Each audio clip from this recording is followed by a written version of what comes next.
Did you know that the foundation of your faith directly impacts your future? Hi, my name is Shawanda, and I'm here to help you to live with purpose and on purpose. Today, we're talking about living with purpose and how this is good for your spiritual health. Now, here's the thing about living with purpose. Having a purpose is actually a primal human need. The thing is that we all want to be needed, and we kind of need to know where we make a difference in order to feel fulfilled and happy and complete. And that's why living with purpose is so important. Well, let me help you with that. This whole thing about the need to be needed, it's really one of the biggest challenges that we have. We have this connection with thinking that our purpose is tied to someone else. Our purpose is tied to how we are needed by someone else. And so therefore, if we are not needed by someone else, then somehow it invalidates who we are. Listen, the whole living with purpose thing should not draw us into a life of codependency. Therefore, feeling that our identity, our gifts, our abilities, or what have you, is wrapped up in someone else, because it's not. This is completely unhealthy. As you start developing and understanding what your true purpose is and connect to where your purpose comes from, in essence, understanding of who you were created by and why, then you actually start to build more intentional relationships rather than relationships built on the fallacy that you need each other in a very unhealthy way. You really don't need to be needed. You need to better understand your role in the actual relationship so that the relationships are healthy. In other words, why did God place you in someone's life, and why did God place them in your life? How are you working together in order to create something great or to do something great unto the glory of God?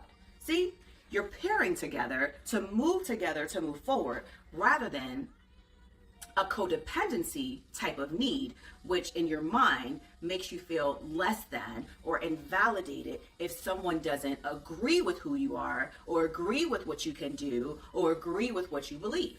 See? The beginning of this change really starts with accepting and becoming secure in who you are because of who created you and why. Now, when we first started this series, we went back to Genesis and talked about how we were made in the likeness and in the image of God.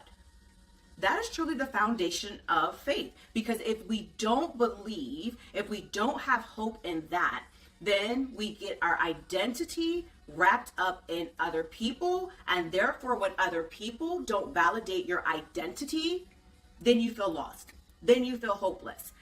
And that's not what it's all about, because then you start feeling like you have no purpose. You have no reason for living. But you always have a reason for living because God created you. God is the one that gave you your identity, and therefore He is the one that gave you a purpose. He is the one in which your destiny is wrapped up in, not another person.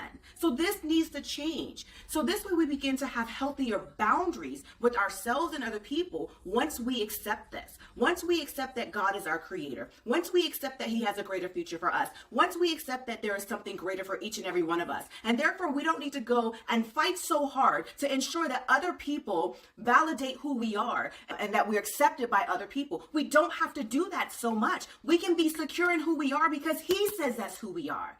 This way we are less likely to also compromise ourselves and compromise our beliefs, compromise our values for the sake of relationships that are actually unhealthy because we somehow believe we need them. This is how we get ourselves in trouble, and then we start becoming frustrated, angry, annoyed, hopeless, and downtrodden because we're chasing after people rather than chasing after God. You knew I was going to go there at some point, and here we are on day 15. So here, let me help you. I definitely get it. I get it. We need to find meaning in life. Because as you go through day to day, you're wondering, like, what am I doing? Why am I doing what I'm doing? Why does this all matter? You don't want to feel like you're wasting your time here. And living with purpose actually gives meaning to each and every day. We want to be able to have hope. That's what we want at the end of the day. When things seem bad, we need to have hope. Having purpose or having a purpose means we have a plan, we have something to strive for. That's where hope is, right? But that plan comes from understanding that, again, you were created by God. First, he has a plan for you. What is that plan? And are we seeking him for that plan? Are we seeking him for some kind of understanding? And part of that, again, is looking at those gifts, talents, and abilities that he gave you. So if we're seeking validation from other people to acknowledge your gift, then what you're doing is you're saying, God didn't give me anything. He didn't give me a gift. He didn't give me a talent. He didn't give me ability. Who actually gave it to me is this person over here or this person over there because they told me I had it. No, you had it before they even met you. You had it before they even saw you. They don't get to invalidate something you already had before that person came in existence into your life. Because the who was already in existence before then was God himself. When you start understanding that God created you, that he is the one that has given you identity, that he is the one that has given you purpose, then your values change. Your values change. Our values are like a compass. And a compass basically kind of guides you along the way. Now, the way your values actually change is because if you're looking at God as the one who created you, he has a plan for you, then obviously you're getting this information from somewhere. You're not just pulling it out of random air. You're actually reading his word. You're going to the word of God, which of course has to be the Bible. Yeah, has to be the Bible.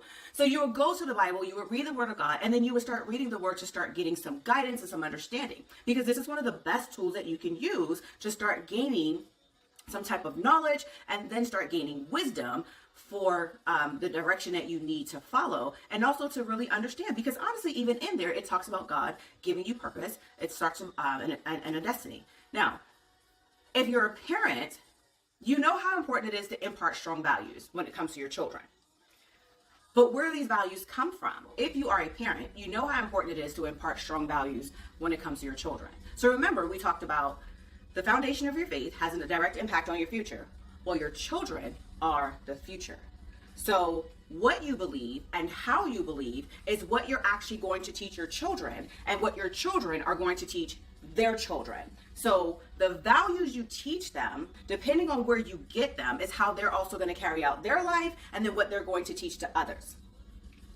Has a direct impact. Without your values, you actually feel lost and insecure.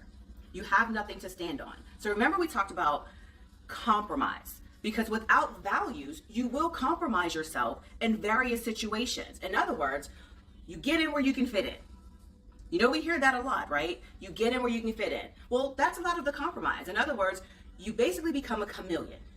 Well, there's this group over here, so I'm going to do what I can to fit in over here with this group and hope that they accept me.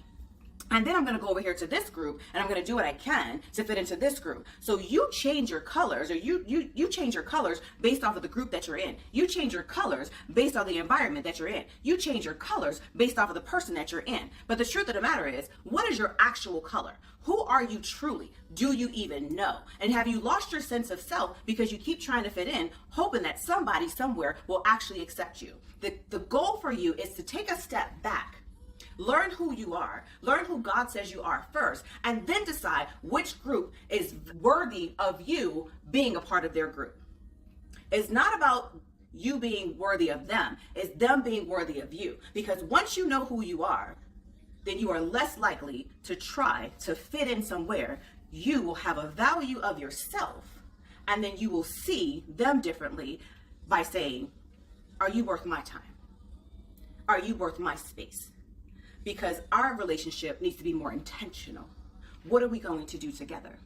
What role do you have in my life? What are we going to accomplish together? See how you have more intentional relationships at that point? Because then you start working and saying, okay, I see what you got. I see what I got. I see what we have in this relationship. And therefore now we can walk together to accomplish something unto the glory of God. So like I said, the foundation of your faith directly impacts your future, because what you do, how you see yourself, how you see you were created, and why you were created will determine your outlook on life. Because you will now value yourself differently, value the resources that you have, your gifts, talents, abilities, and your time. And you will no longer see yourself as less than, but you will see yourself worthy enough. And therefore, anyone else that comes into your space, you will now evaluate them rather than evaluating yourself to determine whether or not you need to fit in with them. So today, again, we wanted to talk about how living with purpose is good for your spiritual health. My name is Shawanda Randolph, and I'm here to help you to live with purpose and on purpose. I hope this message has been a blessing unto you, and that today you will start to learn to live in your rightful identity as God created you, and seek Him and Him only for who you are. And remember that you were made in the likeness and in the image of God. Have a blessed and wonderful day, and may you walk in your true identity for who God has called you to be. See you